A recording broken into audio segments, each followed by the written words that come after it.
चलिए आज बात करते हैं मध्य पूर्व की।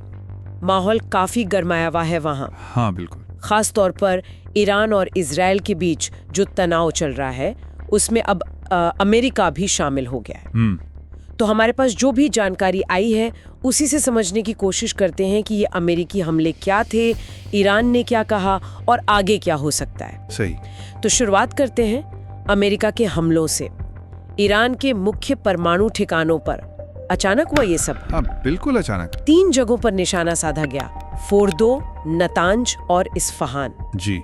और सब कुछ बहुत तेजी से, मतलब एकदम गुपचुप तरीके से प्लान किया गया और सिर्फ 25 मिनट में पूरा ऑपरेशन खत्म। 25 मिनट, काफी तेजी से। हाँ, इसमें करीब 125 फाइटर जेट्स थे, B-2 बॉम्बर्स थे और पनडुब्बियां भी। अच्छा, यानी पूरी तैयारी के साथ। फोर्दो वाली जो साइट है वो तो पहाड़ों के अंदर काफी मजबूत मानी जाती है ना। हाँ, बहुत गहरी और सुरक्षित। कहा जाता है कि उस पर हमला करना आसान नहीं। वहीं पर बहुत भारी बंकर बस्टर बॉम्ब गिराए गए। मतलब हर एक बॉम्ब करीब 13,600 किलो का। बाप रे, ये तो जमीन के अंदर तक तबाही मचाने वाले बम है। हाँ, और नतांज और इस्फहान पर पनडुब्बियों से टॉमाहॉक मिसाइलें दागी गईं। अच्छा। अमेरिकी राष्ट्रपति का बयान आया कि हमला कामयाब रहा और ये भी कि अब शांति का समय है, पर जरूरत पड़ी तो और कार्रवाई होगी। ये दिलचस्प है कि इन्हीं 3 ठिकानों को क्यों चुना गया, फोर्दो खास तौर पर, क्योंकि वो सबसे सुरक्षित माना जाता था। सही। और जिस तेजी और गोपनीयता से यह हमला हुआ वो अमेरिका की सैन्य क्षमता दिखाता है। और ये सब हो रहा है ईरान इसराइल के बीच बढ़ते तनाव के माहौल में, तो ये आग में घी डालने जैसा है। बिल्कुल। अब ईरान की तरफ से क्या प्रतिक्रिया आई? उन्होंने इसे जाहिर आक्रामकता कहा है और जवाबी कार्रवाई की धमकी दी है। वो तो अपेक्षित था। पर सबसे बड़ी बात जो सामने आई है वो ये कि ईरानी संसद ने स्ट्रेट ऑफ हॉर्मुज को बंद करने का एक प्रस्ताव पास कर दिया है। ओहो, ये बहुत गंभीर बात है। हाँ, ये वही रास्ता है जहाँ से दुनिया का लगभग 20% तेल और करीब 30% गैस गुजरता है।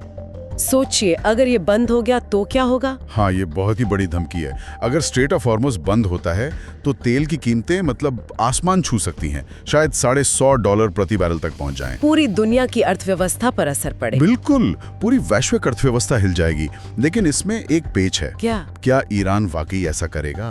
क्योंकि इससे उनका अपना एक्सपोर्ट भी तो रुकेगा। हाँ, ये भी है। अभी ये सिर्फ संसद का प्रस्ताव है, इस पर उनकी जो सुप्रीम नेशनल सिक्योरिटी काउंसिल है उसका फैसला आना बाकी है, तो देखना होगा वो क्या करते हैं। सही कहा।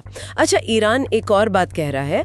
उनका दावा है कि फोर्दो से उन्होंने जो जरूरी उपकरण थे, मतलब सेंट्रीफ्यूज वगैरह, वो पहले ही हटा लिए थे। अच्छा। हाँ, और कह रहे हैं कि नुकसान ज्यादा नहीं हुआ है। और साथ ही उन्होंने इसराइल के कोई 14 शहरों पर मिसाइलें दागने का भी दावा किया है। तो देखिए, यहाँ विरोधाभास है। एक तरफ अमेरिका कह रहा है कि हमला बड़ा सफल रहा, परमाणु कार्यक्रम को धक्का लगा। हाँ। दूसरी तरफ ईरान कह रहा है कि ज्यादा नुकसान नहीं हुआ, हमने सामान हटा लिया था। अब सच क्या है ये कहना मुश्किल है। ये दावे और प्रतिदावे स्थिति को और उलझा रहे हैं। ऐसा भी लग रहा है कि ये शायद अमेरिका और इजराइल की कोई मिलीजुली रणनीति का हिस्सा था। हो सकता है, क्योंकि इजराइल ने भी अपना एक ऑपरेशन शुरू किया है, ऑपरेशन राइजिंग लायन, और कहा है कि वो ईरान के खिलाफ एक लंबे अभियान के लिए तैयार हैं। जी, ये खबरें भी हैं। जाहिर है, भारत जैसे देश जो तेल आयात पर बहुत निर्भर है, उनके लिए बहुत चिंता की बात है। हाँ बिल्कुल, भारत के लिए ऊर्जा सुरक्षा एक बड़ा मुद्दा है।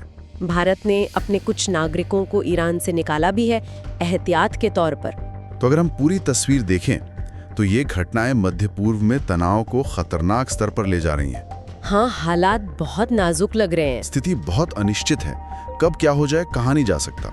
तो हमने देखा कि कैसे अमेरिका ने ईरान पर हमला किया, ईरान की प्रतिक्रिया क्या रही, खासकर स्ट्रेट ऑफ हॉर्मुज वाली धमकी, और कैसे इजराइल भी इस पूरे मामले में एक अहम कड़ी है।